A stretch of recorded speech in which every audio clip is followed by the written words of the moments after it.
This podcast is brought to you by the couchcommentators.shop. Help support the channel by purchasing your Couch Commentators merchandise using the link below.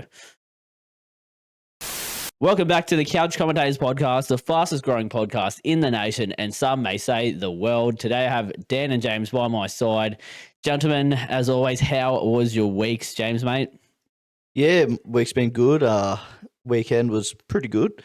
Learn a little tip out there for all of your whiskey drinkers. I'm guessing it probably works with other spirits, but I know it works with whiskey.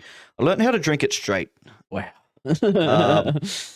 Is this something I should have been taught? Probably not. It's a dangerous tactic. But when you sip, you exhale and like you fit it. You see it in the movies, but it seems like it's exaggerated. Like, and you're like, why on earth? But like, it actually sort of makes it a lot less harsh, and you actually taste the whiskey rather than the like sort of usual bad taste that you imagine when you're thinking of it. This was a decent whiskey, but yeah, just a short little exhale after it, and it made it so much better. Crazy stuff. I can actually see the hairs growing on your chest as we speak. You'll catch me by a fire this winter with a whiskey on the rocks. Or like fire breathing with like whiskey. Dan, mate, how was your week? Yeah, look, it started out with pretty shit day on Friday, but we're not going to talk about that.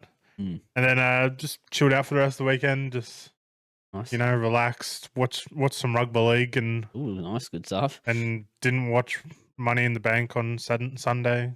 Didn't watch it? No, didn't watch it. Damn! Wow, I was looking forward to I was WWE the wrestling. chat. I'm the wrestling guru, but I didn't watch it. Damn, that's disappointing. Yeah. We'll have to get a new wrestling guru if anyone wants to apply. Just comment down below.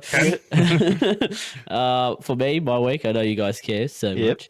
I did go to the Sharks game, which was cool to get out and take my mum there. She hadn't been to a game in like probably over 4 or 5 years. So it's good to take her to the Sharks game. Unfortunate the results of the game that we'll get into.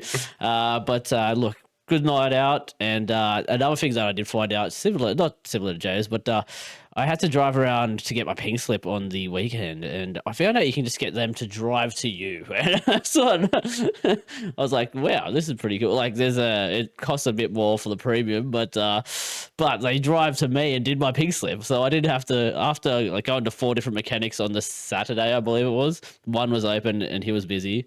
Another one was open. He wasn't open, but he had all these cars out the front, looking like it was open. I drive in and he's like, sorry, mate, these are all my cars. I'm just doing up my cars. I'm like, bro, how many cars is this guy? It had to be like 20 cars out the front of this lot. I was like, okay, yeah, fair enough, no worries. But yeah, I drove to 4 different places, and by the end of it, I'm like, fuck this, I'm going home. Then found out they can come to me. So got that done.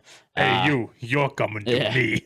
Now I can drive my car legally. Well done. So that's the moral of the story, is just stay at home. I've got a month till my rego, so just keep that in the back of the brain. Oh, I'll give you that number, mate. Yeah. Well, it costs you like 3 times the price, but yeah, convenience.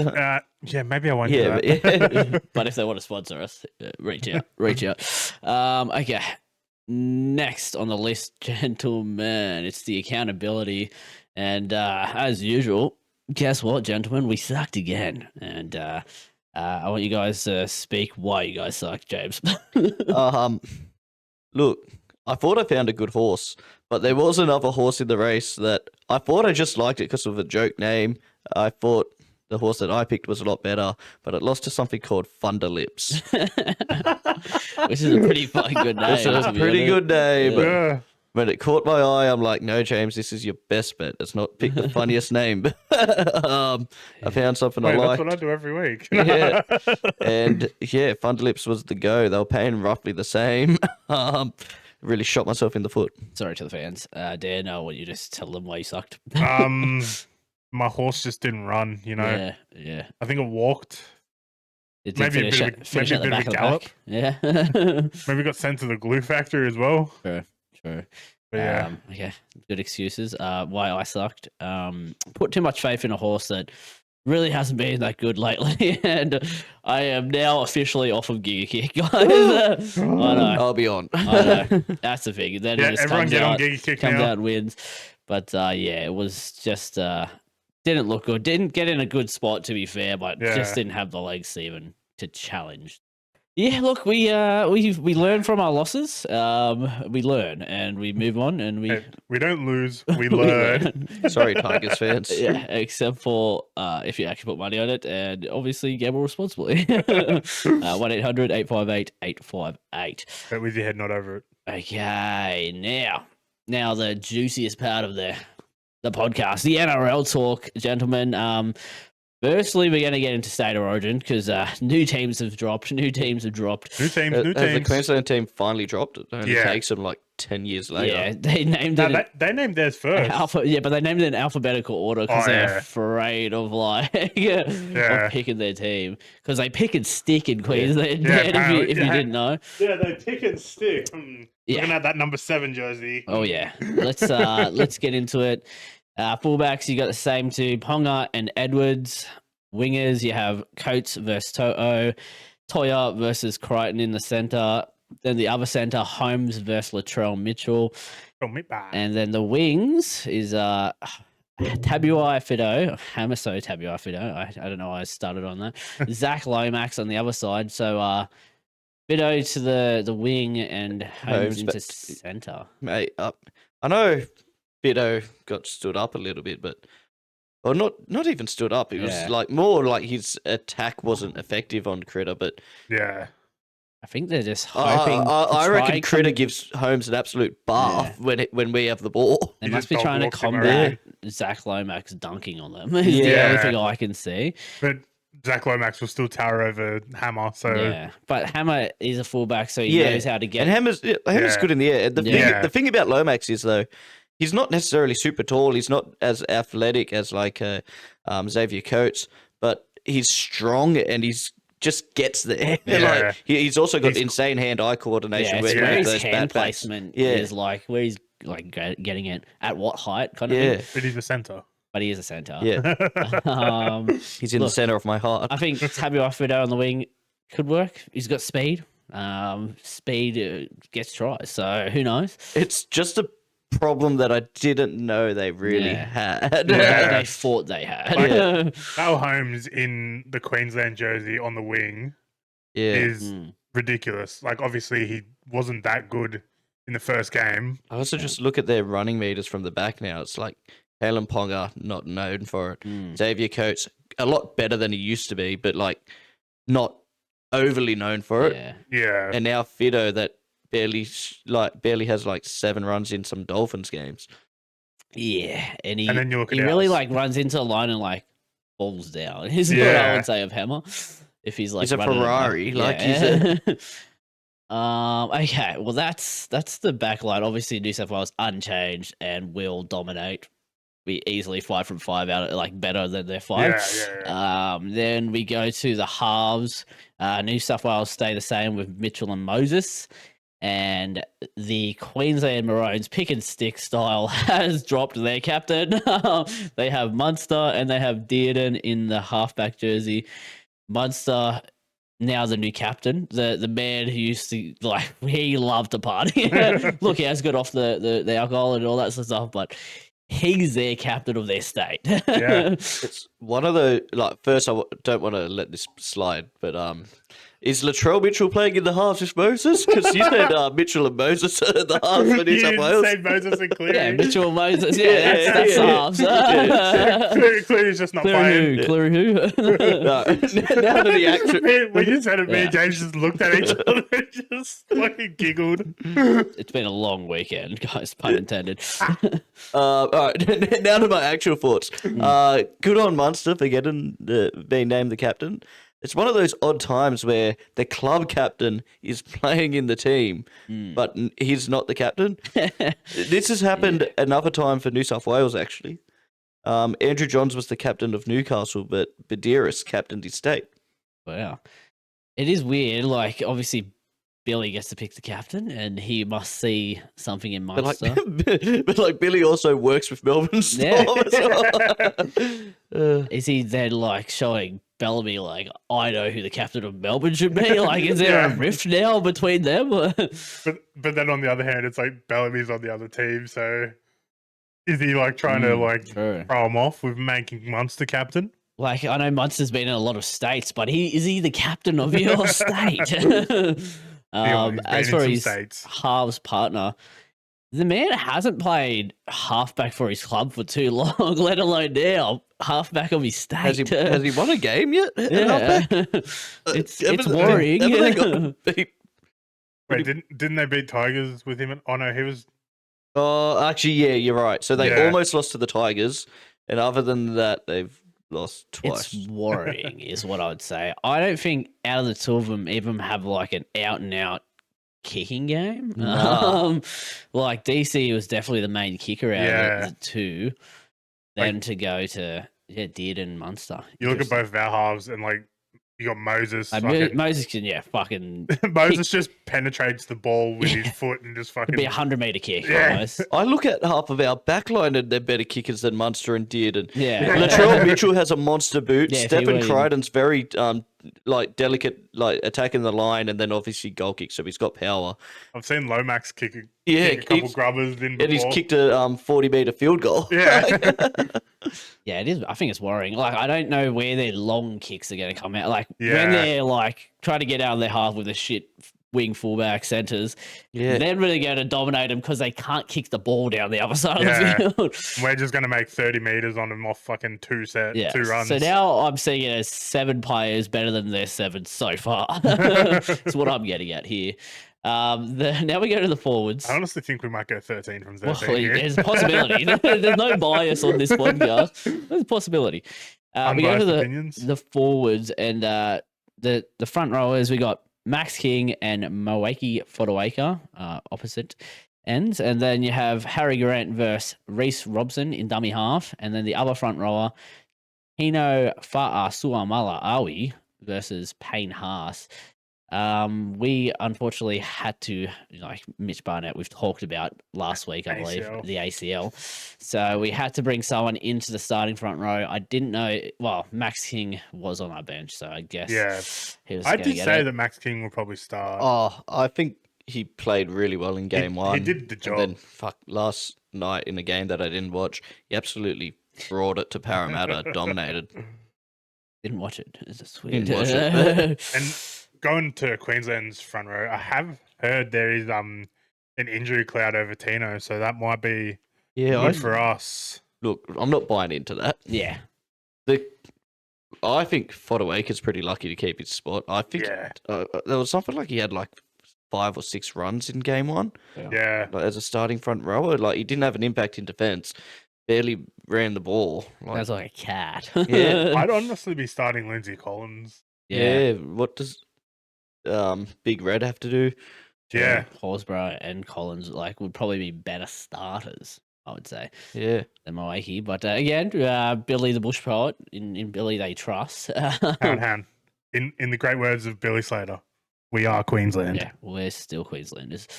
Yeah, you get that rug a bit dead. Sorry. When you're quoting someone. We're still Queensland. It's a loose quote. You can add what you want. It's about what you feel, I feel like Billy would say. We are shit Queenslanders. I'm pretty sure he said that. Yep. Okay, now we go to the back rollers. We got Ruben Cotter against Liam Martin. You got Capewell versus Crichton, and then lock you have Liero versus Yo. So Liero starts, Capewell onto the pitch as well.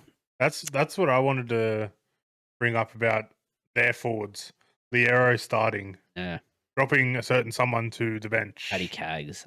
They're trying to get impact, but I can. Yeah, I don't know. Paddy Cags is one of their best. Probably. Yeah. Looking at that lineup, he's their second best forward. Yeah. He's their second best forward on that lineup. I guess, they just want to. I have a feeling he's going to do some late switches. Like, there's going to be.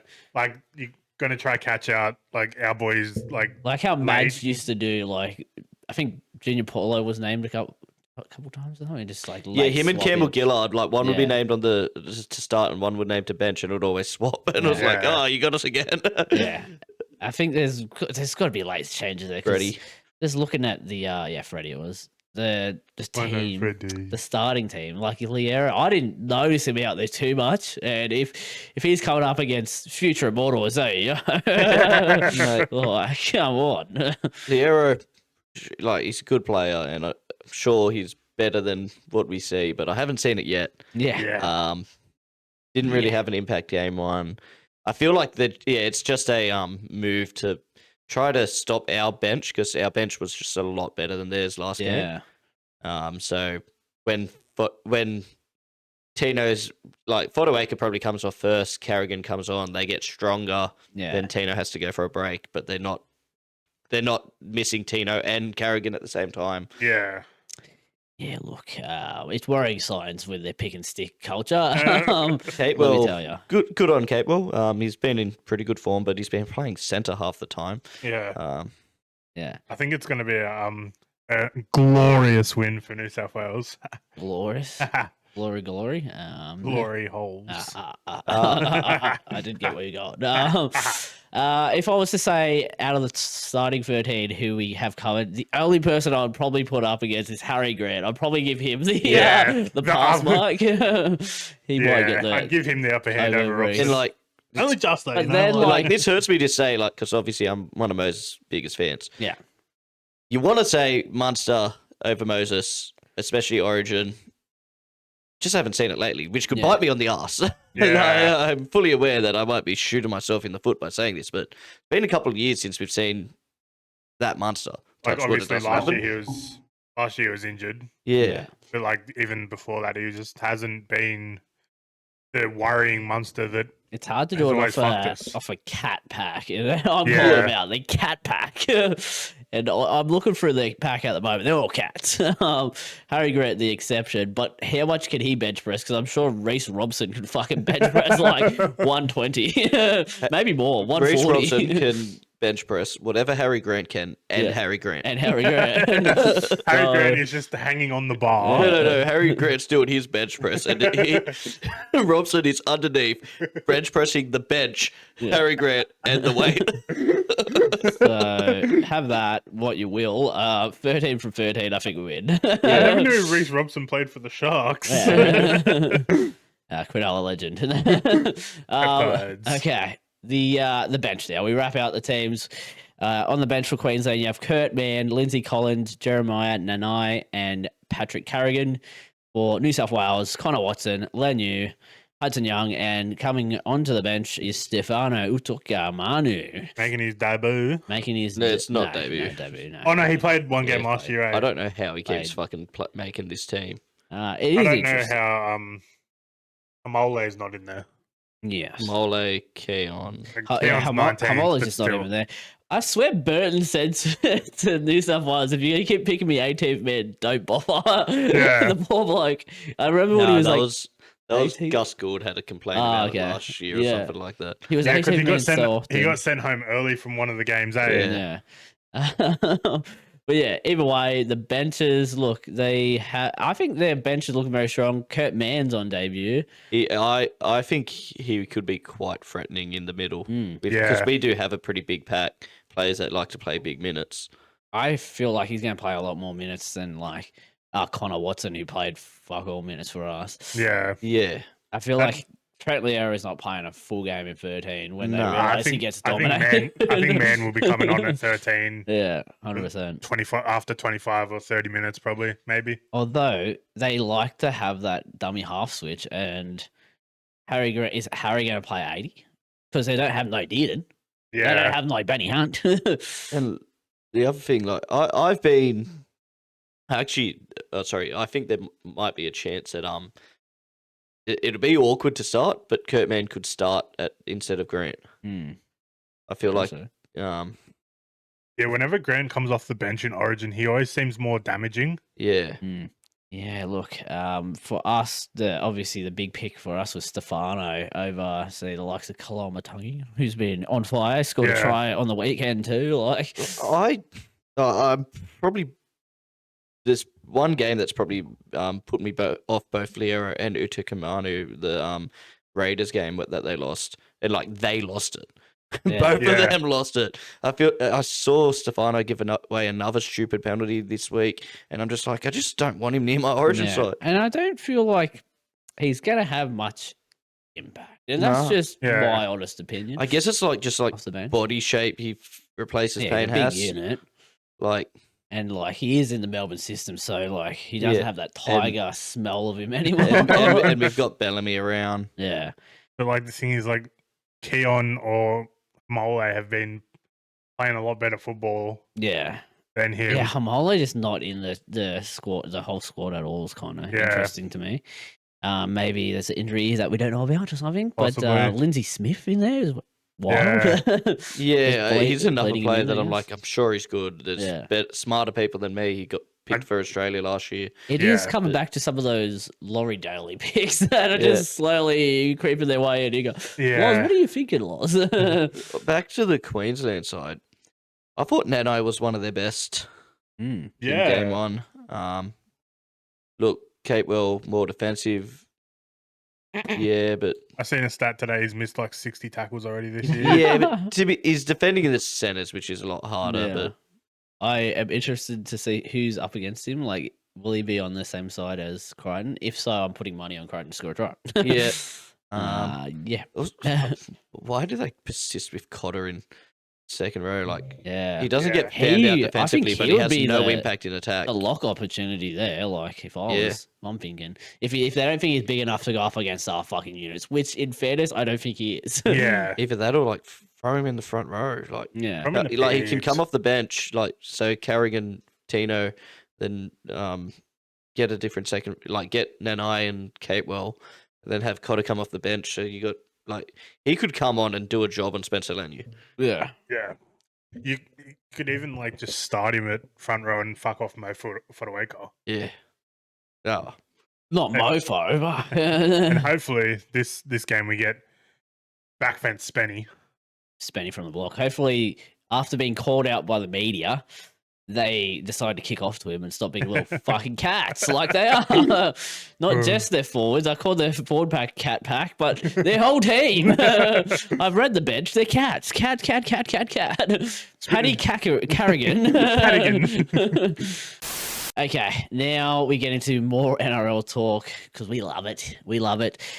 This week we go to who impressed us. Gentlemen, I'll go to you, Dan, first. Who impressed you? Oh, yeah, the first game off the rank. Yeah.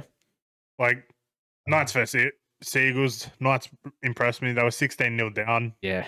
Booted off the ground at halftime. And then somehow managed to score 26 points in a fucking game.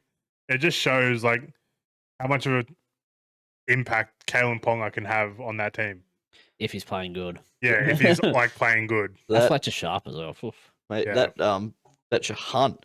Fletcher Hunt. Oh, the fucking ball he took. Multiple, I've seen one that it was he's literally just run, jumped, no one bothered to fucking contest it, and he's just ran in and scored. I'm like, yeah. And he's the one that went up for the catch to then pass the inside board for Ponga to score the last try as well. Mate, a couple of weeks ago we were all not laughing at him, but laughing at the unfortunate circumstance he was in to debut against Zach Lomax playing for an Origin spot. Yeah. And but since then, to be fair, he did what you could expect for a rookie to try and do. Yeah. He did all right against the Dragons the week after. Yeah. And then against you guys, they kept saying, "Oh, this guy's a good leaper of the ball, catcher of the ball, all this stuff." And because he got buffed by Zach Lomax, no one actually fought that. To be fair, Lomax didn't really jump over him much. And as we said, it's where he gets his body. He's out positions people a lot of the time when he takes those catches. But he's stepping up to be quite a good winger. John Young Hu. Yeah, well, that's it. I think the Roosters have. Well, there's been reports that he might be going to Knights, but after they play them, so I guess he doesn't have to. They don't have to verse Tom Young. But then I heard the Roosters have come out and said that they're not gonna release him or some shit. Newcastle didn't want to pay for him, and they were like, "Well, why would we why would it? Get rid of him if we don't want to pay for him?" It's just really weird. Manly have had a really up and down season. I know Tommy's been injured a lot, but Still, like, This is a game that probably played DC out of the Yeah. The second half version. was woeful with the kicking game.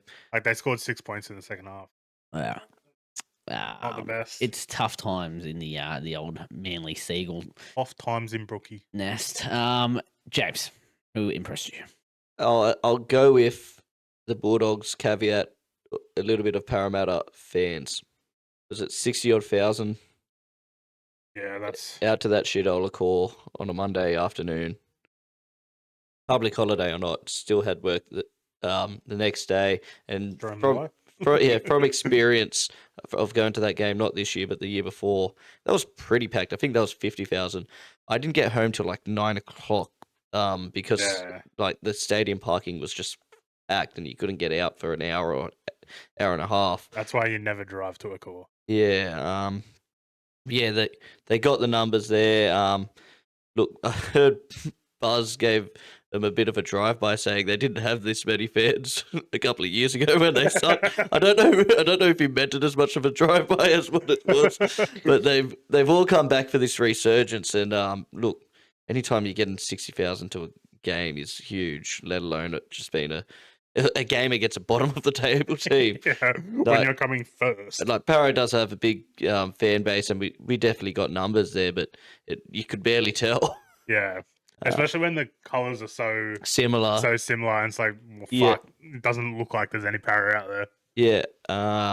Would you say the dogs are having a party?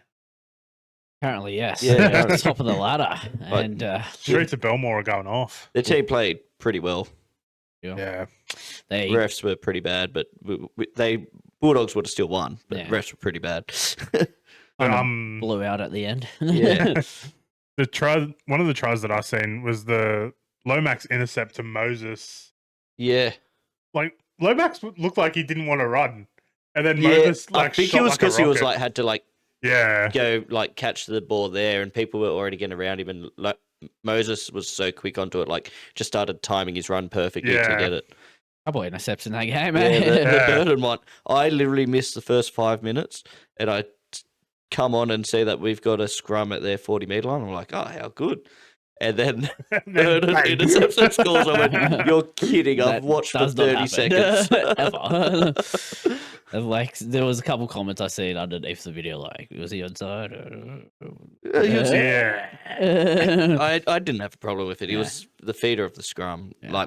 the opposition feeder of the scrum. Yeah, Okay. Who impressed me? I know you want to know. I'm going to go to our locals, the West Tigers. Although not getting the win, a very competitive performance against Penrith, who I thought were back on like the fucking tippy Yeah. top. They were going to start fucking pumping teams again. Tigers almost in it to the end. Well, pretty much. 18-14 is not a bad knock against them. Although, was I just reading too much into Penrith coming back? Are they still a bottom of the table team? Yeah, versus a bottom of the table team. did they just like? Well, again, Parramatta's bottom of the table as well. That's last week. it. Am I Like, just it looked- reading? To be fair, we did play similar to against the Bulldogs, and it looked also high class for Yeah. for a good period of the game. Yeah. all I want to say is that tackle Luai put on Cleary. Mm. That's like I left this club because of you. Well, not like that, but like they couldn't afford me because of you. Yeah. Look, there was a bit of bad blood. It was good to see. Mates going up against mates. Mates against mates, states against states. Great work by the Tigers. Look, they're down the bottom again, but they're definitely building, you know? It's good to see them come back after, you know, all the media beatdown they've had Yeah. recently of Lockie Galv Yeah. leaving. And then Um, I just want to say Penrith, the Leroy Jenkins hat trick. Yeah. Yeah, fucking- good work to people like James that sold him in both Supercoach and Fantasy. I got rid of him in fantasy, yeah. It's tough. It's tough When to see. I looked at the score, I was like, wait, Jenkins scored a fucking hat trick. When the fuck does that You know happen? what's funny is that obviously we both had him in our team, but I purposely played a player down. I was like, I don't need a wing fullback. I'm versus Dan this week. I can win easy, which I did. But I was like, oh, I really want to get Couchman, so I sacrificed my wing fullback Jenkins so I could get Couchman. Then Jenkins comes out and guess what? A fucking 70 or I brought in fucking Dragon's Sevens winger, like just as a downgrade, and wasn't that a mistake? Yeah, barely got the ball in his hands. Like 2 points or something he got. Yeah, unfortunate that they got bested by the Dolphins. But I guess we'll get into that. Who let us down, Dan? Any team in particular? Well, obviously, I'm not wearing my jersey this week, so obviously we fucking lost. Look, I didn't watch much of the game because I had to go pick up Mum and Nan from the station. They just got back from New Zealand right on kickoff. That was fucking convenient, wasn't it? Well, it was actually good for they you. helped you. Yeah, it was good. And then we got the first 2 points, and then didn't score another point for another fucking 60 minutes. But anyway, yeah, look, the 2 points. I forgot about that. we took the 2 points within the first 5 minutes, and then fucking got fisted. Like, oh mate, every time I turn the game on my phone, I just see Dolphins go over for a try. I'm just like, yep, that's. I know some people have like notifications on their watch. Lucky you don't have that, Dan. Oh that mate, I'm lucky I don't have a smartwatch. Honestly, I would have fucking broken the thing. And then there was one time I turned the game on, and Kyle Flanagan had the ball on last. We're about halfway-ish. Puts up a like midfield bomb. It goes nowhere. I'm like, you're a fucking drop kick. You need to be punted to the moon and never come back. Well, tell us. And he can take really Kelma to a luggy with him. Honestly, Shane, like, I know he's your son, mate, but like, fuck me. I want to see like how an Ilias King Togia partnership would go, but we won't get that. We won't get that. I also want to bring this up because look, did it have any sway in the outcome of this game? No, but the King Togia no try. I was happy enough. I think his own hand pushes it down onto the ground. So, like, then there was some other tries throughout the week where, like, just... I forget who it was, but it was like... Yeah, I know. I think I know which try. He just genuinely drops it. Oh, Katoni Staggs. Yeah. He, like, reaches out and drops it, and yeah. It's like I'm happy for the Stags one to be a try. His hand sort of doesn't leave it. Does, but gets back on it. But, like... in that same aspect, then the King Togia one would be. And you'd say he still has control pretty much. Yeah, if it's his own hand pushing it down, but oh well. And he's in my fantasy team, so I would have. Yeah. God damn it, James, who let you down? Look. Scroll down. The refs. Yeah. Are you gonna talk about the Sharks game? I will be talking about the Sharks game. We can both say that the Sharks let us both down. Mate, you guys, I'll leave it for you, but you let me down every couple of weeks where I'm like, maybe the Sharks are good, and but I'll go. Des Hasler's Titans. They're the easy fucking pick, but mate, they're woeful. Like Broncos have not been good, and now all of a sudden I'm seeing like Fox Sports posts, the Broncos back, they'll make the 8, they're a threat. Like, what was with the Broncos All Blacks jersey? Did anyone... It was a mental health. Yeah. Okay. Black Dog Institute jersey. Saw some good memes about Reece Walsh debuting for the All Blacks and stuff like that. But yeah, I've seen a lot of those, like, people debuting for the All Blacks. Yeah. But look, the Titans, at the start of the year... I was excited by what they were trying with the three fullbacks, and there's been injury to Foreign, fuck all of them to be honest. Foreign, Campbell, Brimson, Jalen de Groot, Kinney. But they've played one less game than Para and whoever's just above us, Newcastle. And yet they're still 2 points behind. Like, yeah, not looking good. No, not looking good at all. And I feel like, I swear I've seen something in the media again. Like, do I believe everything in the media? No. But like that Desi has it in his contract, he has to make like the 8 or something like that. Or he's well, looks like yeah. But like, what do they do? Yeah, who do they bring in? Holbrook, you now go, oh, he did all right. He used to float around 13th to 10th. Gordon Tallis. Like, I don't who know. do they bring in as players as well? Like, Toby Sexton come back. Yeah. Sexton and Standard. Sexy Sandon Smith. That sounds like you're just saying a sexy sandwich. Sexy sandwich. Sanded to Barra. Yeah, Sandon Barrow could be possible. Yeah. Look, there's a lot of problems with the old Titans, but you don't have more problems at the moment. The Cronulla Sharks.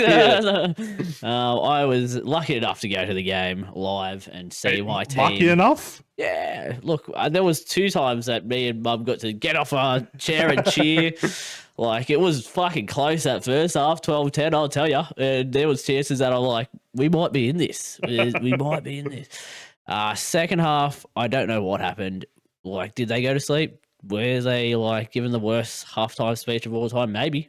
What did Fitzy say to him? Just looked like we were out infused in, like, the forward pack. Like, they were just dominating us through the middle and just steamroll.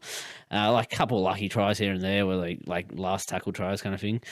A couple penalties that I wasn't happy with. But at the same time, it was just our performance that really sucked. Are you sure it wasn't Lukey Metcalf being on fire and being a world beater? Fucking Katoa got like dunked on. Like, it's just our wings didn't have any like aerial threat. Like having Hiroti and Katoa just wasn't it the Katoa's best. first game back as well? Katoa's first game back.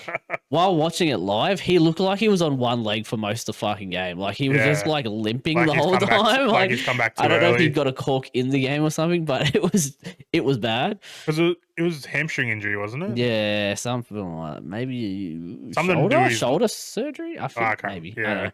But he didn't look like he was fit. A positive, Ronaldo's back this week, but then Iro's out. So Already did a good job in the centres though. Yeah, true. For once. Yeah, so you can't get dunked on while you're in the centre. So, look, the positives are that game is behind us, and both of our halves can look past their shit performances and look to the future. Are we still fifth versing place? Kyle Flanagan. Yeah, we get to verse Kyle Flanagan this week. We're 5th place. We can still make the top 4.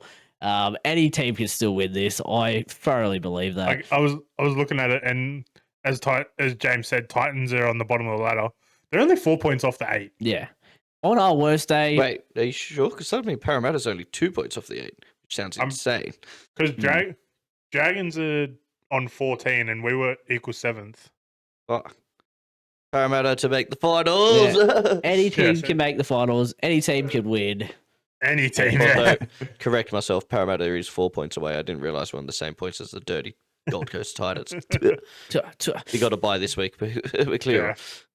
But what I was getting at, gentlemen, is on our worst day, we can play like this. But on our best day, we can beat Melbourne. So fucking who knows? If we play our best days, our best games in the finals, we could win. I just don't have faith. Yeah, I don't have right now that you could do it like the 3 or 4 times in a row that you're going to have having to. the faith in the team. I don't need people to have faith in my team. I do. I have loyal, blind faith in my team. So, like, for you to stay in that like top 8, you need to be just from now on winning consistently. No, I think they'll be in the 8. Yeah. It's the Whether top they 4, which get top no one's 4. ever won outside of it. That they need to make sure they're in, and then they've still got to string like 3 good games. Look, a lot of things can happen in how many half a weeks season do we have? away. Yeah, 10 weeks or something like that. I think we Anything still can got happen. 12 weeks or 12, something. yeah. 12.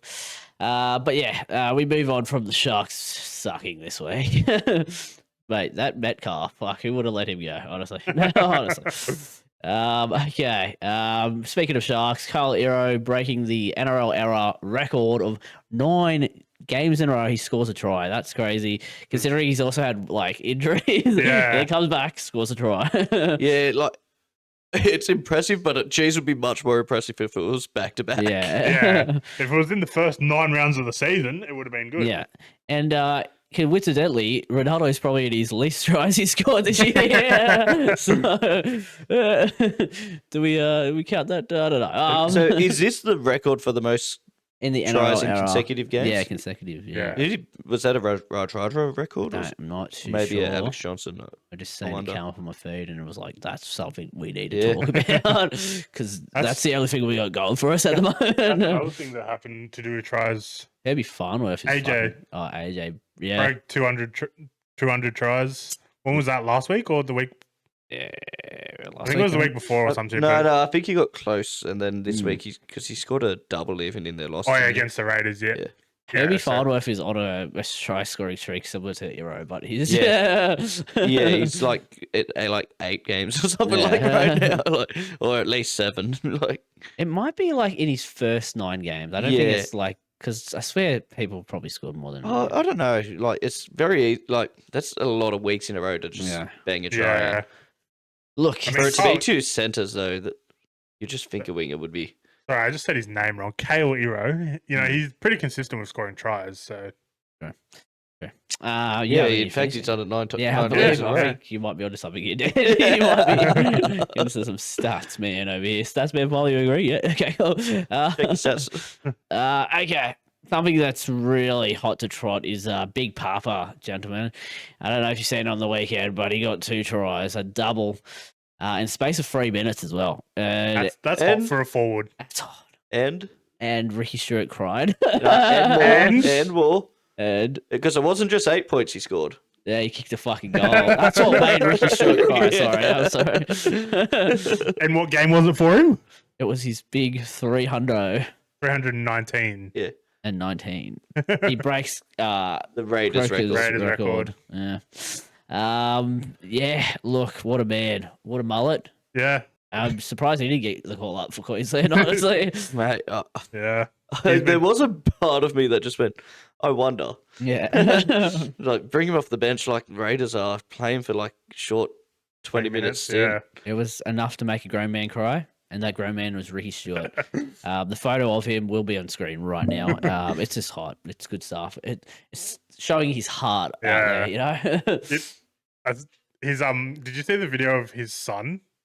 No. Of Josh Papali'i's son? He is literally a mini-me. Oh, yeah. He is literally a mini-me of Josh Papali'i. How old? Like, just a younger He looks like 10 to 12. Yeah. And then he's out there, like, in the crowd after the game, signing people's, like, signs and shit. To be fair, he does look like a big kid, so that he could also be 8. Yeah. His birth certificate says he's 8. So Queensland have another Papali'i coming or Papali. Yeah, he got the flow and mullet like his dad. And yeah. One thing I wanted to mention, actually, I'll bring it up in a second when we talk about another certain person. Oh, yeah. All right. Leave us on the cliffhanger there. Yeah. I'm guessing we'll just get into it now. The certain person. Actually, wait. I know the certain person you want to talk about. Let's get into it. Fucking Lockie Galvin, boys. I mean, the last 4 podcasts has been about the guy. So. Let's address one person right now. Matty C will never stop talking about him. Yeah. It's been the last 2 months of our lives. We've been surrounded by Lockie Galvin. He finally signed Bulldogs. He got his debut for the Bulldogs as well against a certain team, Parramatta. Within all of maybe 5 minutes, scores a try. Yeah. Junk try. What a try! What a player! Oh man, he was just the right time at the right place at the right time. It was. Mate, it's one of the things that does make him good is his energy around the ruck and support play. Yeah. But when he scored it, I'm just like, fucking hell. Now we're going to have to hear about this. Trust him to there's score. Already a highlight reel this whole week of just Lockie Galvin. Matty Johns is talking about him like he's the saviour of Christ. Yeah. Like he's the second coming of his brother. Yeah. Oh, man. I've never seen He's comparing him to Nathan Cleary. I'm like, fuck off. He won a spoon. The kid's 19. Very overhyped, and it could go one of 2 ways. He lives up to the hype, or he flops like a lot of people have before. Yeah. Is there a world that the Bulldogs win the premiership and Lockie Galvin goes from a spoon team to a fucking premiership winning team? There definitely is. Yeah, they looked good. With him, it was a bit weird because I seen another article, a lot of articles I've read, that Galvin went on and had to tell Sexton, "You're in dummy half." Yeah, mate. Like, obviously... And he's like, oh, what do you mean? Like, you're joking, right? And no, you're in dummy half. I mean, that's fucked, bro, honestly. It's like, what the fuck? Mate, they didn't plan for that at all? They're fucking ruthless and... Yeah. If it isn't signs of pushing Marnie and Sexton out the door, then I don't know what is. Mate, they've told him. Yeah, but still. Marnie literally got put to the bench so Sexton can play dummy half, so Galvin can go in the halves. Yeah. Did he bring anything extra to the house? He kind of ran to the line a bit, I guess, and then passed it. Like set He one of got the creamed tries. once. Got creamed once. Had one pretty bad ball, I would say, given to I think it was on his right. It was a centre. I think Crichton had to like pick it up by his toes. And, Yeah. Look, It sort of worked, but like he came onto a team that was dominating. It was already like, dominating. So. they had like the possession wasn't too big, but all the possession was down in Parramatta's end, and like Parramatta had just been defending after defending after defending. Like, interesting to see how he goes over the next couple. The thing I wanted to bring up about him was the fact that Fox League put their moment of the week as him debuting over Papali'i scoring a double in his record-breaking game and kicking a goal. Yeah. Like, yeah. Are the media sucking his cock or what? Yes. Yes, they are. Yes, they are. He scored one try, and it was just backing up, like it was just hands, supporting your fucking team, and then he was just there, the last man to catch it. It was a good pass to him, to be fair. All the lead up work was great, and like he still had to be there. Any other week, I wouldn't because even I called it a junk try. Like Jerome Hughes scores like 3 of them a week sometimes. Yeah, it wasn't anything special by him, but he's the future immortal. So unlucky Tigers fans, you lost a good one. Yes, now speaking of Tigers, fuck, I'm good. They've signed a good one. They've signed a replacement for Lockie Galvin, and his name is Taylor Yam. May. The big tattoo across the neck. He's on a train and trial deal. Look, do I see him probably getting picked up full time by him? Yes, he's a good player, but do I also see him doing something wrong in the future? Yes. His last name is May, so yes. At least now, this is his older brother chance, can. right? Yeah, it's like you'd imagine last chance. His older brother's there. Hopefully, although May can say stuff that shoots himself in the foot, he doesn't really do much. Yeah. Like the one thing that there was a hint of bad thing from Terrell was that whole Roosters sniffles. But that was all of them. Yeah. Was it a joke? It just got swept under the rug. And, and then somehow he was out the door. Actually, it was him, Brennan Smith. Who else was in there? Dr. Clay and Nafahu White. Both of those two still there. But and Nafahu White playing good football. Yeah. But maybe with his older brother there, try to keep him a bit under wraps.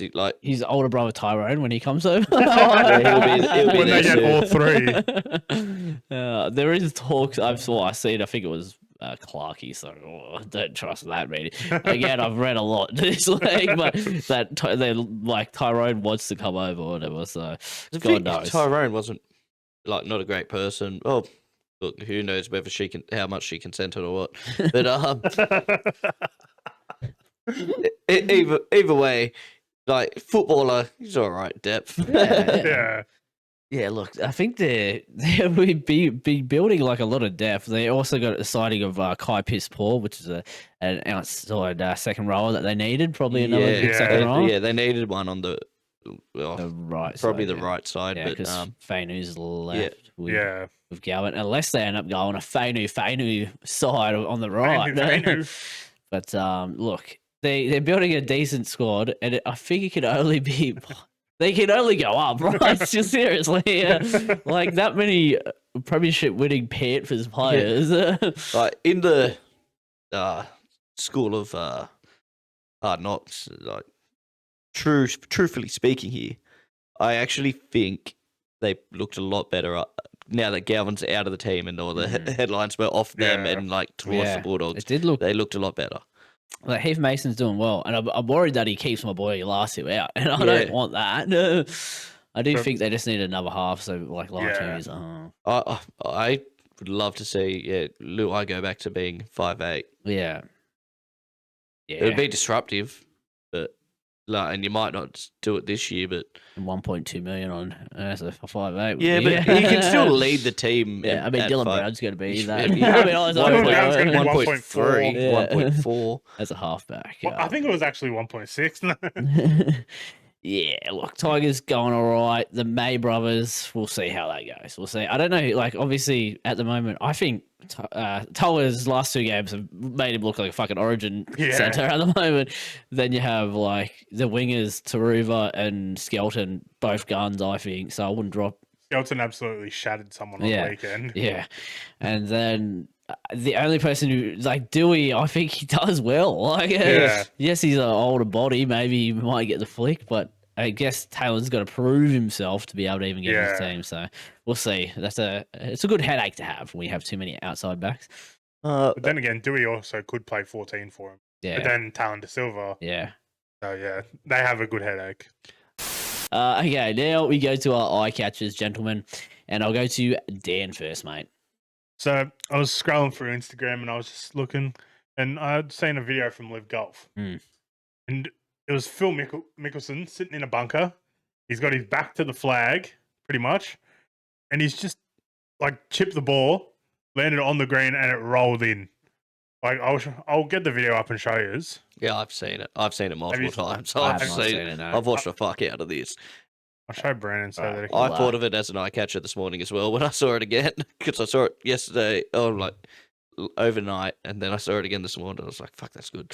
Oh, here it is. Wait a minute. Oh, this will be No, fun. Phil can actually hit it over his own head at times. That.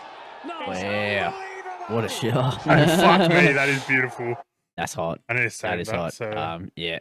So for the YouTube viewers, you get to see it. But if not, I recommend going and watching it.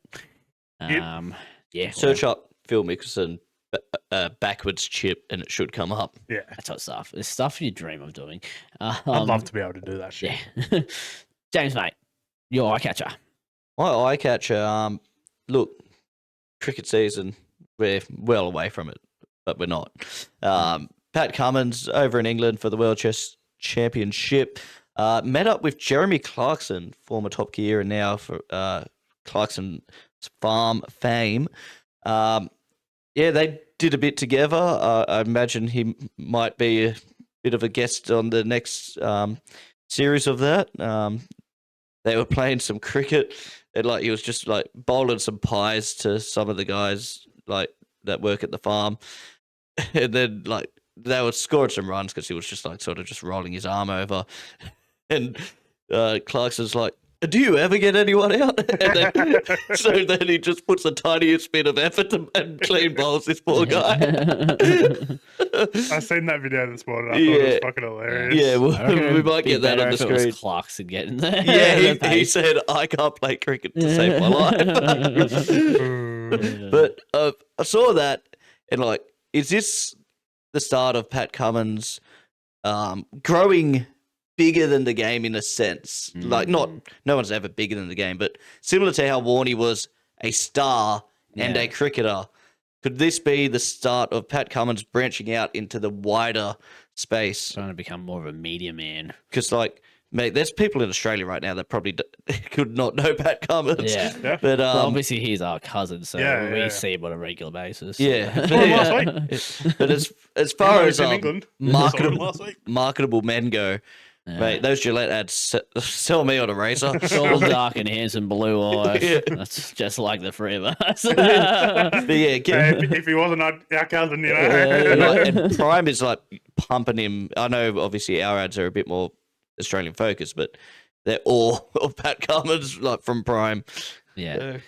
Look, you could be onto something, and maybe in the next couple of years we'll see him like fucking doing some celebrity, like, get me out of here. Maybe after he retires. Nah. While he's still maybe some like English talk shows or something. But some like Dancing with the Stars. Dancing with the Stars. Patty Cummins, Dancing with the Oh, Stars. Jesus. I will take a cut from any revenue from that. Okay. My eye catcher this week was a heated political breakup of two powerhouses, which is Donald Trump and Elon Musk. Both have showed, over Donald Trump's election, have both showed their love for each other. And Donald Trump even like getting his own Tesla Elon Musk fucking just literally being at every single rally and like saluting with him. Look, there was a lot of love between the two, but recently it's turned very sour when Trump did not go through with the mandate I believe he was supposed to be doing with the electric vehicles, the EV mandate. And from that has stemmed just a lot of, just everything's going downhill, spiraling through Twitter. Go check it out. X, I mean. Elon changed it. He then also says, like, as he's like low blow Elon to Trump, that he was part of the Epstein stuff as well. So, Jesus. So a good point of that. It's like, if he was, and look, I love that. I love conspiracies, and I'm not a big Trump fan, so I think there's a genuine chance that he was on this list. Yeah. But then Trump's also admitting that he would support a guy on the list. Yeah. Elon's admitting that he was. Elon, he put how much was it? Like 300 million into backing Donald Trump and all this stuff. So look, we got a little political there, but it's sad to see the bromance has broken up. Yeah, between the two. I don't think anyone's happy to see that. Yeah, and it probably won't. I don't think it will mend. I don't. The stuff they've said about each other, I don't know if you can really mend it. But maybe it's for the better because Tesla was plummeting, and he's now again still plummeting because of the mandates and that sort of stuff. But like him being friends with Trump didn't help. Okay, that is the eye catchers, and now we go to the speak pipes. All right, first one we have is from Long Weekend Wasn't Long. G'day, boys. How are we? G'day, mate. The long weekend is done and dusted. Felt like it didn't even happen. I was still getting up at like 5:30, 6 o'clock each day, so that was awesome. Yeah, got up early on Saturday to go to the gym, and then went to the Super Centre in Moore Park to look at furniture. Found a couple of things. That was good. Don't want to buy rugs because they're fucking expensive. Holy cunt. Don't think I'll be purchasing some. And then Sunday went looking at church again. I think we found one. Hopefully the day we want is available. Is hoping. Really I didn't want to go out this morning for work. Felt like my long weekend hadn't been served yet and I deserved another day or two off, but well, here we are. I can agree with that. It only gets worse when you think that the next one isn't till what, like October? Grand final? Yeah, it's fucked. You know what I want to know? Our boy, we need more long weekends. You know what I want to know? Does the church have good acoustics for us to do a live podcast for your wedding, Aiden? That's why he hasn't found the right one yet. Yeah. Well, he's found it. Well, he has found it. So, yeah, looking forward to that. Get the call up. One of us could even be the guy on the stage. One of us can marry them. Dan's got that feel about him. Yeah. Will you, Aiden, take Darcy to be your lawfully wedded wife? Well, he's already got down packed. There we go. Bang. It's called a celibate. That's just celebrant. Celebrant. You can be a celebrant. Oh, fuck. Well, to be fair, most of them are, because they're usually a pre. Holy man. We have fun. Oh, Jesus. I would love to see all the furniture you're buying. Seems like every week you're just out shopping for furniture. Rugs are expensive and drugs are more expensive. So. Make wise choices. One gives you more fun. And one just lays on the floor. Okay, now we go to golf update. Let's go. G'day, boys. Golf. Haven't played in a while. As you would know, I've been busy around the house, so that doesn't allow 4 or 5 hours spare on a Saturday or a Sunday. So, hadn't been playing. So, since February, I think I played once. Didn't do too great, and then played yesterday in fucking Bowral with Simo, the other Aiden, and his mate Craig. we did match play, me and Simo versus those two spastics. They actually managed to beat us by 1. And, you know, you'd think that the other Aiden, since he plays twice a week pretty much, he'd be just hooting and hollering for his team. He basically did fuck all. His mate that doesn't play golf carried him. Despite what he tries to tell you, he actually did fuck all, and Simo will back me up on that. I think Craig saved him with about 4 putts to win holes. So, you know, I dare say without Craig there, we would have won comfortably. Also, I would like to say if we were playing stroke play, we would have flopped them. I got a solo par on the last hole, and they shot about 12 at least between them. So we should have won. And it was also minus 6.6 degrees. So if Aiden ever fucking books down there in winter again, I think I'll kill him. Yeah. We would have had to stretch up before that game. Reason. Mate, that's cold enough to get back in the car. Yeah. That's cold enough to go home and go to bed. Was I right in hearing you said that Craig doesn't play much golf as well? Yeah. Which is funny that both Simo and, again, Aiden said he hasn't played it since February, so you're giving him a bit of slack as well. But, it's tough to lose that one, I'd say. Yeah, definitely. I don't know if I played much stroke play. Match play. Yeah, no, match play. we haven't. We probably could. Yeah, it might give us a chance against some of our better mates. Yeah. All right, next one. It's soccer update. Woo. Or soccer review for you loyal fans at home. Favourite time of the week, boys? Soccer Oh, review. yeah. Woohoo! Oh, Big Ange got the fucking sack. He got the sack. Wow, that dumb cunt poor Daniel Ange. Levy doesn't have a clue what he's doing, eh? If you just saw on socials the outpour of support from his staff room with all the players just wishing him well and thanking him so much for believing in them, just shows the sort of bloke that Big Ange is and how well respected he was by his players. You don't see that a lot when managers leave. They're usually resented by the whole team by the time they leave. But no, obviously everyone loved him, so pretty shit that he was just thrown the door. But they'll just get some bloke in to do Champions League. They'll finish 9th, get knocked out in the group stages, and probably not spend any of the money. So there you go. That's Tottenham for you. In terms of my team, we were meant to play on the long weekend, but our whole team said, "Get fucked, cunt. We want our weekend." So now we're playing on Wednesday night at 7 o'clock. So that'll be nice and cold. I mean, it's also in Oran Park. So if you boys want to come and see how pathetic we are running around the field, more than welcome. So I don't know. Might If be you an want to come down opportunity. and do live commentary, that's up to you. But it's going to be rubbish.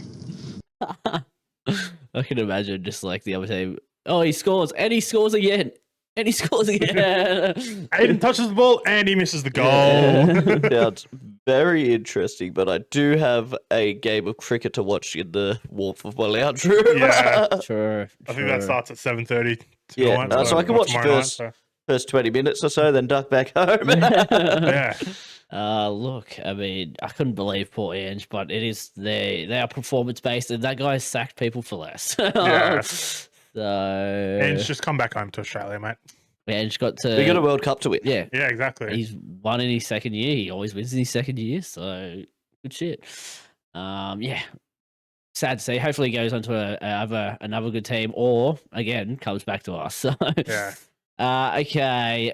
Second part of the soccer review. Also, just sort of touch on the good old Socceroos. Beating Japan's pretty good. First time we've beaten them since 2009. They basically fielded a third-string team as they have already gained qualification to the World Cup finals. But you don't play what's in front of you. But as I did say in one of my previous soccer reviews, I'm not too happy about the Tony Popovich appointment, as he will implement an extremely boring brand of football, which was evident in the 1-0 win. Essentially, Japan were peppering us, holding onto the ball for the whole game, and we were just lucky, sheer dumb luck to get that final goal. But you know, plenty of teams play like that and get success. So, I mean, if it's going to work, it's going to work. But it's just horrible to watch. And that's when people say, I don't want to watch 90 minutes just to see one goal. And that's a pure example of that type of football where it's quite boring. And you'd hate it if your own team... Like, if Swansea played like that, I'd hate them even more. But yeah, you know. Yeah. I'd hate them even more, which is kind of funny. One thing I want to know is, which way is he turning? Yeah, he's just been turning fucking right the whole time. All he's got his hands The indicator is just on in the background the whole time. Fuck, yeah, rough. 90 minutes. This is why I don't like Australian soccer. Is that kind of style of footy where it's just fucking boring for the whole game. Look, there's definitely some games where they get high scoring games, which is good to watch. But there's some games where there's just not even like any shots, and you're just like, "What am I watching? What am I here for?" Ball goes there, ball goes there, ball goes there, ball goes there. Fucking pass back, fucking style. And it's shit. It's shit footy. Actually, soccer. Sorry. But yeah. Hopefully Edge comes back. I'd rather that. Just sack him already. I know he hasn't done anything. Like he's just beat Japan for the first time since 2009, but drop him. Okay. Next one's up the riff. Just one more thing. Yeah, last week I forgot to give James shit. Fuck you, James, up the riff. Mitchell Moses is a bot. Cleary is a mad cunt.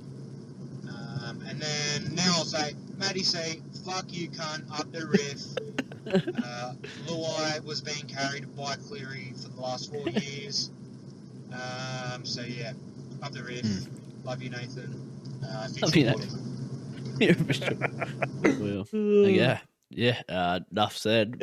Poor James, 40 got away with it. Got the drive by. Now I fucking get a reg one. Yeah, you This is so going to be a double whammy. Into the long weekends from lads. Rang here. How's it going, mate? Tuesday after the long weekend. Yep.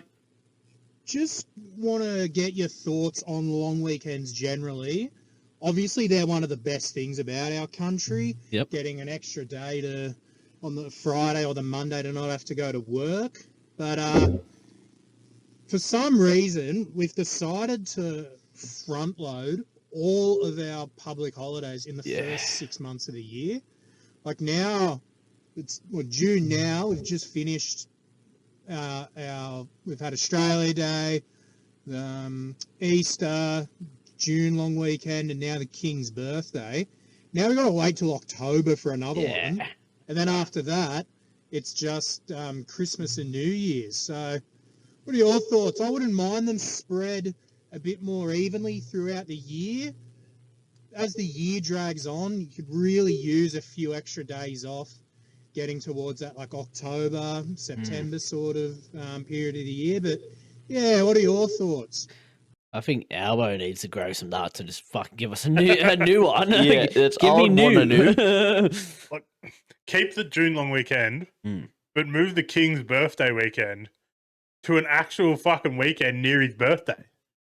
Hello. I don't know when his birthday is, but move it to when his birthday is. I'm liking it August, September. I'm feeling like maybe in August.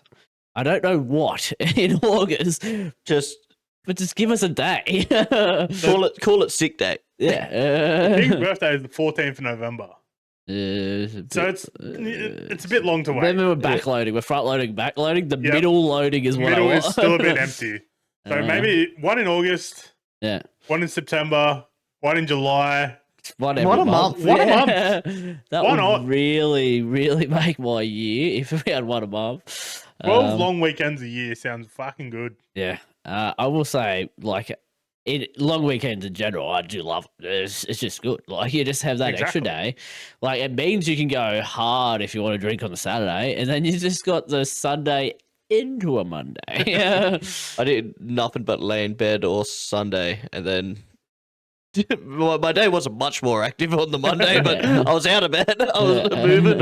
Yeah, I did not leave bed yesterday. Yeah. I was just on my phone. But, yeah, look, we need more. Albo what did we elect you for if it's not to give us more public holidays? Tell me. We need you on the podcast, Albert. Yeah. Okay, next one from Rang again.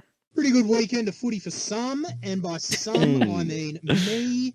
I don't think anyone else on the couch had much joy. Nah, I actually don't know how the Dragons went because I just don't really care about the Dragons like most people. Thanks, Rang. They're a bit Appreciate of it, a mate. nothing club. So, 56. Thanks, yeah, mate. cop that, Dan. Yeah, All the thanks. Tigers Appreciate fans it. complaining about the Scott Sorensen tackle. The Yeah, key component the hip of the drop. hip drop is the hip landing on the attacker's legs. The hip never hits the buller's legs.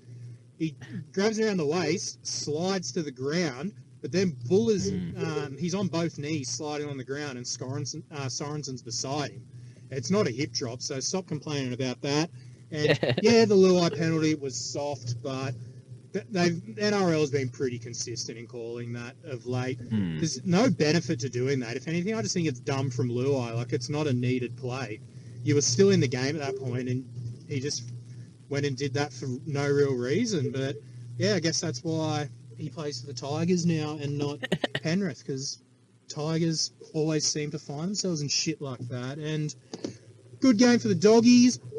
Galvin playing hooker was not on my bingo card, and it sounds like it wasn't on Sexton's bingo card either. He said he thought when Galvin came out and said go to hooker, he was taking the piss. But be interesting to see how the Galvin thing plays out over the next few weeks. I got off lightly.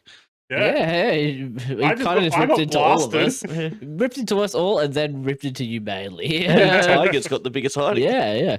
That Sorensen one, I think it was just like great effort to be there in the first place. Yeah. And then, I don't think it was a hip drop, but I don't know. It's one of those, like, I'm happy for it not to be a penalty, but it's one of those ones where you've seen them before get called, and then but like crackdowns. Common sense, he doesn't land on the legs, he doesn't pull it backwards dangerously. Like, no one gets injured. Play on. Play on. Yeah. Next one. It's I thought he was going to bring up the and I forgot to talk about this earlier when we were talking about football, the kick out Moses one.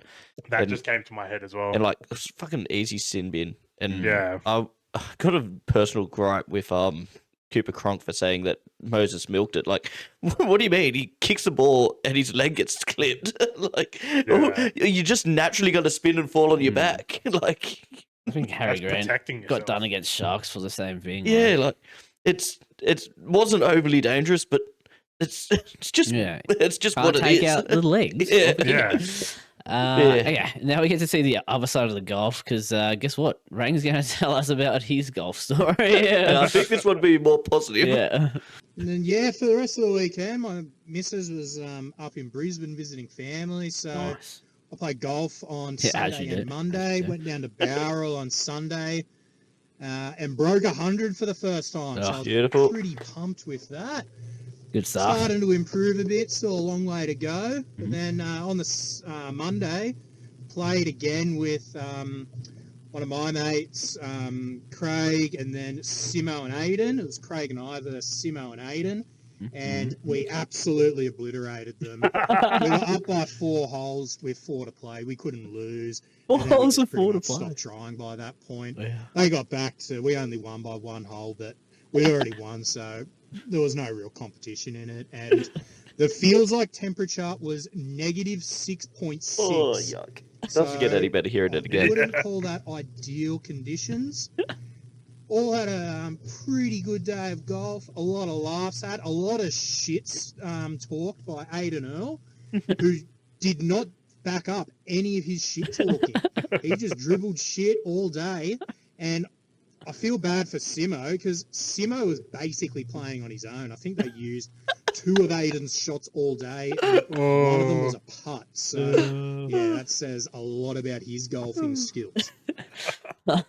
Look, I love hearing both sides of it, and like Aiden said that Rag didn't do well, but then we heard the other side where Aiden didn't do It's anything. all like the lamb kebabs all over again.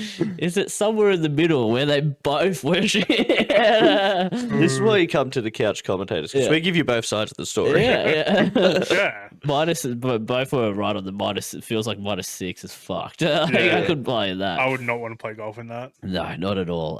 Look, good to hear you won, and good to hear there was a lot of shit being flung at each other. That's always makes the day better. And no one fell while you shot a ball at them, so that's always a plus as well. Oh, God. Okay, next one, more golf talk. Then, sticking with golf, got the US Open kicking off on Thursday night at Oakmont, somewhere in America. The US Open, they try and make it the most difficult form of golf possible. They've got like a 320 meter par 3. They've got a 690 something yard par 5. So you think the big hitters are in the game, but then they throw into that. The only hazards on the course are bunkers and then rough. There's no trees, no water, but the rough is between 5 to 6 inches long. So when the golf balls land in there, saw Bryson doing a practice round with it. Like they're completely covered. So it's going to be pretty fucking tough. It's not just the big hitters that are going to be in there. They're going to have to be accurate too. And then the greens they've made fucked. They're meant to be heaps faster than the Masters greens. Like the players are tapping it and the ball's just running for fucking ages. So it'll be pretty interesting. They reckon that the winner of the major over the 3 days will shoot above par, which is pretty crazy to consider that two professionals will be finishing a major over par and winning it. So actually pretty pumped to see how that plays out. Might get a sort of a random winner. It might not be Scotty Scheffler or Rory. It might be a random, which will be cool to see. That is actually interesting. Yeah. Because, they're going to look like us, like average golfers who hit it in the rough and then have to play it out Act of it it. out. Yeah. But, 5 to 6 inches about this. How do you guys measure your 5 to 6? No, it's interesting. And I'm starting to like, we have soccer review with Aiden, and then we have golf review with Rags. Look, good stuff. We just need another sport from someone else. Yeah. Lucas, get on with the basketball. Yeah. Okay. Last but not least, we got one from PSA.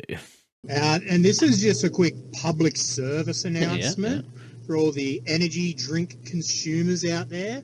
So dropped into BP this morning and there was a new one. I'm a bit of a slut for trying a new or a variation on an energy drink.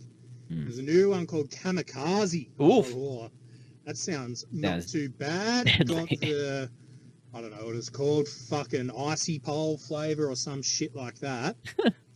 I didn't read the can before consuming it. So got it this morning driving to work, a nice 2-hour commute along the M5, stuck in traffic. Fuck. And my ears start getting a bit itchy. I'm like, oh, that's weird. And then my neck, then my head, then I read the can. It's got 1,000 milligrams of beta-alanine in it. And that's the ingredient in pre-workout. That makes you have the fucking tingle. So I'd finished this full can of energy drink, and I'm in the car driving to work feeling like I've got fucking meth mites running under my skin. That was not ideal this morning. So probably only get a Kamikaze if you're going to the gym. I wouldn't drink it on the commute to work for a bit of a pick-me-up. No, you wouldn't want to drink it before going into the office. He's or just fucking driver, fuck, I need to pump some weight, bro. He's just That's driving up to fucking the car hilarious. next to him, fist out the window. I might be trying to kamikaze before my next workout. What's the flavour any good? I don't know. Watch out. I heard you got to be really careful of the crash at the end. It's deadly. Deadly, I tell you. Oh, we have fun. Great stuff as always. Thank you for the speak pipes, and we look forward to you guys sending them in next week. Okay, James, I believe we have some cricket chat. So yes, we've got a bit. Off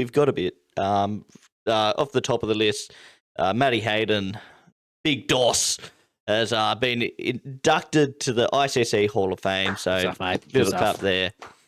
Look, nothing I'll say about his career. He's got to be new. He just all chest, pump him over cover. See you later. But we'll get on to the bigger news. So last week we went over the IPL final and the two teams playing, and it was RCB getting their first title. Nice. Virat Kohli calling it one of the best achievements of his career. Josh Hazelwood sort of cared, I guess. Hasn't Virat Kohli won World Cups? Not any good ones. So Good stuff. Look, it's at 3 a.m. in the morning. I didn't watch it, even though I had the week off. It's funny because, obviously he's talked about it, and then I seen it in my lunch break. It was a replay of it. I only seen a little bit of it, to be fair. Didn't know who won, but now I know. RCB, big fan. Big fan. Was that the one? Was that the one? Oh, sorry. Getting hyped for that. I was Ponting the coach of this one, or was he the other one? He was the coach of the other team that had Josh Inglis. Shit. So, Josh Inglis turned up. He scored some runs. Stoinis didn't turn up for that team, but their main Punjab's main player, Shreyas Iyer, who had been dominating, I think he scored like a 2 or something. And, weren't able to chase down the runs that RCB put down. Okay, I'll let you get back into it.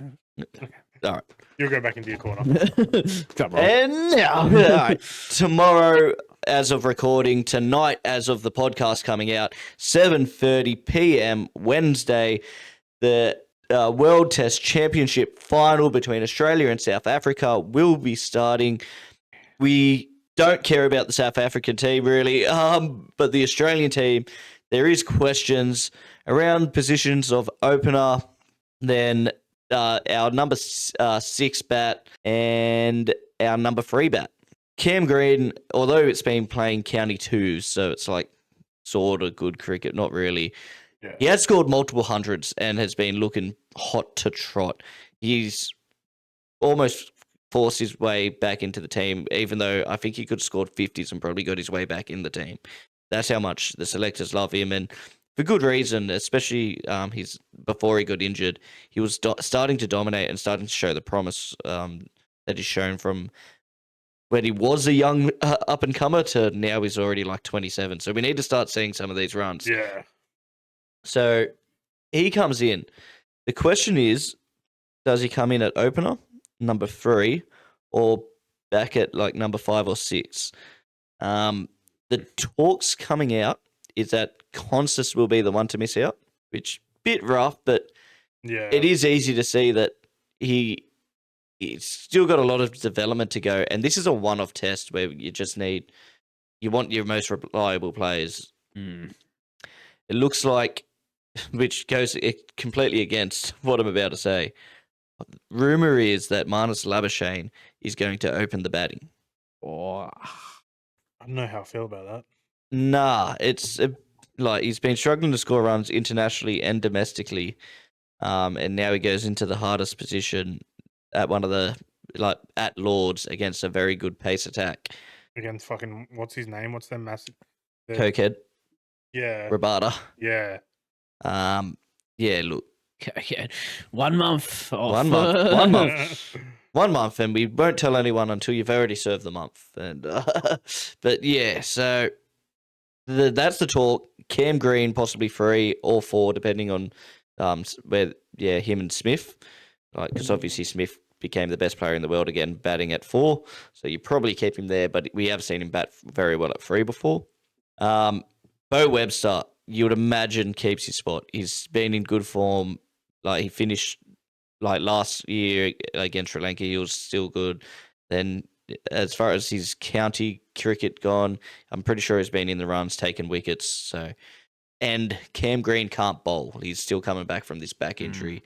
So you want an all-rounder, especially with our aging pace attack.